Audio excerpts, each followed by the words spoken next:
যখন তুমি নিজের রক্তের মানুষের দ্বারা কষ্ট পাবে, তখন তুমি একবার নবী ইউসুফ আলাইহিস সালামের কথা মনে করো। তিনি কিভাবে নিজের ভাইয়ের দ্বারা প্রতারিত হয়েছিল।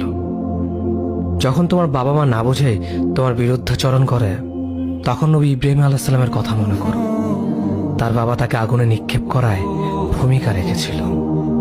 যখন তুমি সমস্যা থেকে পরিত্রাণের জন্য কোনো পথ পাবে না, তখন ইউনুস আলাইহিস সালামের কথা ভেবো।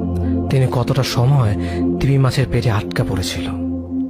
যখন তোমার নামে কেউ মিথ্যা অপবাদ ছড়িয়ে দেবে, তখন মা আয়েশা রাদিয়াল্লাহু আনহার কথা মনে করো। তার নামে পুরো শহর জুড়ে কুৎসা রচনা করা হয়েছিল। যখন তুমি অসুস্থ ব্যথার যন্ত্রণায় কাতরাতে থাকো, তখন নবী আইয়ুব আলাইহিস সালামের কথা ভেবো।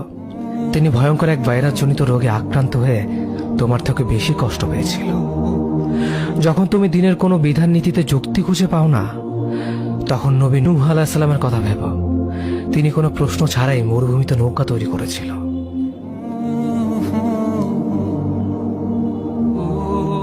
যখন তুমি আত্মীয়স্বজন, পরিবার, বন্ধু বান্ধবের কাছে হাসির পাত্রে পরিণত হও, তখন তুমি শেষ নবী হযরত মুহাম্মদ সাল্লাল্লাহু আলাইহি ওয়াসাল্লামের কথা ভেবো।